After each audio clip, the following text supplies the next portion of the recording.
VIT triple E 2026 के लिए यहाँ पे जो एप्टीट्यूड एंड इंग्लिश की मैंने आपके लिए सीरीज स्टार्ट की है उसके अंदर मैं पार्ट 2 यहाँ पे लेके आ चुका हूँ। इससे पहले अगर आपने जो है मेरा कैलेंडर्स वाला वीडियो चेक नहीं किया तो उसकी लिंक डिस्क्रिप्शन में देखने को मिल जाएगी, जाके उसको जो है जरूर से चेक करिएगा। आपको काफी सारे जो है चीजें यहाँ पे समझ में आएगी, किस टाइप के क्वेश्चन हमें देखने को मिल सकते हैं और उसके पीछे के कॉन्सेप्ट्स क्या यूज करने रहते हैं। अब यहाँ पे ये जो आज का पार्ट है इसको थोड़ा मैंने मिक्स टाइप का लिया है कि कैसे जनरली हमें जो है वीआईटी ट्रिपल ई में यहाँ पे क्वेश्चन देखने को मिल जाते हैं। लाइक पहला क्वेश्चन अगर आप देखें तो find the wrong term of the series. अब यहाँ पे जनरली हमें इस टाइप के क्वेश्चंस में क्या करना रहता है, हमें पैटर्न को जो है यहाँ पे एनालाइज करने की जरूरत रहती है कि एक्चुअल में जो है कैसे चीजें वर्क कर रही है और कहाँ पे वो पैटर्न जो है यहाँ पे ब्रेक हो रहा है। अगर वो चीज हमने जो है यहाँ पे समझ ली तो that will be the wrong term. अब जैसे कि यहाँ पे 7, 26, 63, 126, तो अगर हम पैटर्न को समझने की कोशिश करें तो आपको एक चीज यहाँ पे समझ में आनी चाहिए कि ये सभी जो है क्यूब के पास में है। अगर जैसे कि मैं 2 क्यूब की बात करूं तो वो 8 है उसके पास में है, तो 2 क्यूब -1 लिख सकता हूं। ये जो है यहाँ पे क्या है, ये हमारा यहाँ पे क्या बोलते हैं 3 का क्यूब जो कि हो जाता है 27, उसमें जो है -1 करके आ रहा है। ये क्या हो जा रहा है 4 क्यूब -1 से जो है हमें मिल जा रहा है। जबकि अगर मैं इसकी बात करूं तो ये 5 क्यूब +1 आ रहा है। तो यहां से क्लियरली आप जो है कह सकते हैं कि यहाँ पे जो है आपका n क्यूब -1 का पैटर्न चल रहा है, जबकि यहाँ पे वो चीज जो है ब्रेक हो गई। तो सही आंसर हमारा यहाँ पे क्या होना था, ऑप्शन डी होना था। तो इस तरीके से जो है option D will be the right answer. अब कुछ स्टूडेंट्स होंगे जो जिनके मन में ये सवाल आ रहा होगा कि यहाँ पे जब रॉन्ग टर्म पूछा था तो हम ऐसे भी तो सोच सकते थे कि 7 जो है वो यहाँ पे प्राइम नंबर है, बाकी सब तो जो है आपके यहाँ पे प्राइम नंबर नहीं रहेंगे। तो ऐसे में तो जो है हम 7 को भी आंसर टिक कर सकते थे। अब आपको मुझे कमेंट सेक्शन के अंदर बताना है कि ये दूसरा वाला लॉजिक गलत क्यों है।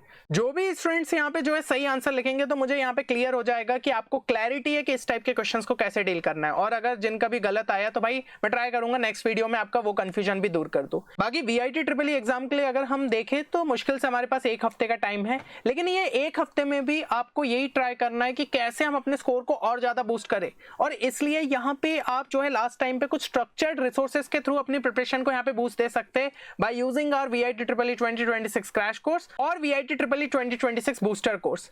The main difference between both the courses is that in crash course you get PCM plus aptitude and English video lectures, whereas in the booster course you only get aptitude and English video lectures. Also in the crash course there are 10 full length mock tests, whereas in the booster course there are only 5 full length mock tests. Rest of the things remain same, like special short trick sessions are included in crash course as well as booster course. Then the mode of teaching has been kept English in both the courses, so this is a very special thing for all the students, like there is no language barrier for any kind of students. Also exclusive question bank for all the subjects have been provided in both the courses, which will provide you with the practice of VIT triple E relevant questions, and also you get short notes for all the PCM units in both the lectures. Now you simply need to apply VIT final coupon code, but the coupon code is valid for only limited time, and using this coupon code you will get the course at only 1999.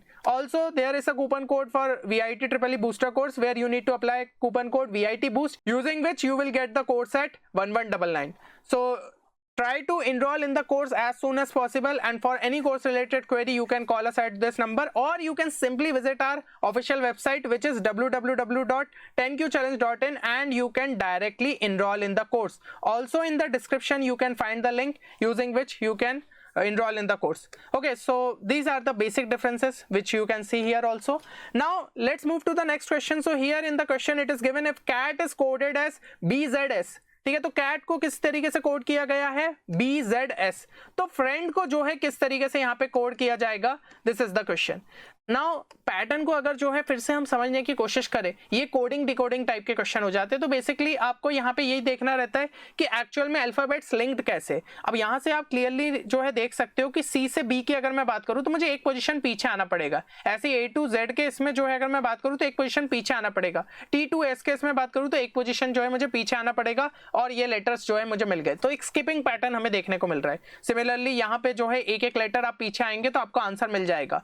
अब यहाँ पे एक एक करके जो है सभी को लिखने की जरूरत नहीं है, ऑप्शंस को भी एक बार देख लेना चाहिए। लाइक इसी ऑप्शन में सिर्फ ई है और बाकी किसी में नहीं है, तो हम सीधा ऑप्शन ए को ही टिक कर सकते हैं ना, क्योंकि एफ से एक पहले अल्फाबेट सिर्फ ई आएगा, तो बाकी में मेहनत क्यों करना। समझ रहे हो इस चीज को? तो यही कुछ ऐसे शॉर्टकट चीजें रहती है जो कि आपको ध्यान रखना है, कॉमन सेंस है, पर क्या है स्टूडेंट्स अप्लाई नहीं करते। भाई कॉम्पिटेटिव एग्जाम में डील कर रहे हो तो एक एक सेकंड आपके लिए काफी इंपॉर्टेंट रहता है, तो ऐसी छोटी मोटी चीजों का आपको ध्यान रखना रहेगा। नेक्स्ट अगर हम मूव करें तो a salesman started walking 3 kilometre straight from his office, then he turn right and walk 2 kilometre. तो भाई डायरेक्शन सेंस टाइप का जो है ये क्वेश्चन है। अब इसमें क्या रहेगा, आपको बेसिकली ये पता रहना चाहिए कि डायरेक्शंस हमारे नॉर्थ, साउथ, वेस्ट, ईस्ट इस तरीके से रहते हैं। तो अब बस इसी की मदद से हम जो है क्वेश्चन को यहाँ पे सॉल्व कर सकते हैं।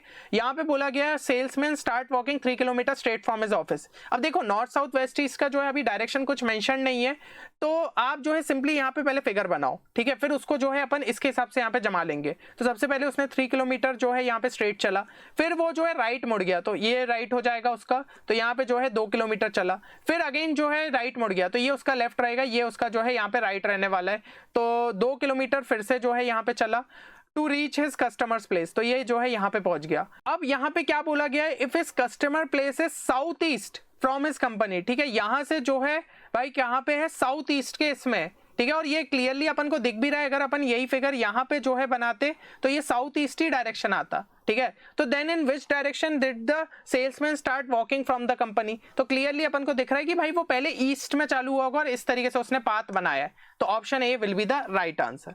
समझ रहे हो? तो भाई इस तरीके से मान लो और कहीं पे दिया रहता कि वो उन्होंने बोला होता नॉर्थ ईस्ट, तो ये वाले फिगर को आपको थोड़ा सा ऐसे घुमाना रहता, समझ रहे हो ना इस चीज को? तो इस तरीके से जो है थोड़ा सा अगर हम जो है ये वाला आपका रेड वाला यहाँ पे आ जाता, फिर ये वाला जो है आप इस एंगल पे देख रहे हो, तो ये इस तरीके से मतलब ये सीधा ही चलता, तो वो नॉर्थ डायरेक्शन में आता, तब ऐसे करके जो है यहाँ पे पहुंचता। समझ रहे हो? तो इस तरीके से आप, अब लकीली हमने जिस डायरेक्शन को यहाँ पे लिया उसी से हमें आंसर मिल गया, तो बहुत सारी चीजें हमारे लिए चेंज नहीं हुई। लेकिन क्वेश्चन जो है आपको और थोड़ा डिफिकल्ट किया जा सकता है एग्जाम में, तो ऐसे छोटे मोटे पॉइंट्स आपको याद रखने रहेंगे। बाकी इसी टाइप के अगर आप और भी वीडियोस चाहते हैं तो do definitely like this video. मिलते हैं नेक्स्ट वीडियो में, तब तक ले take care and good bye.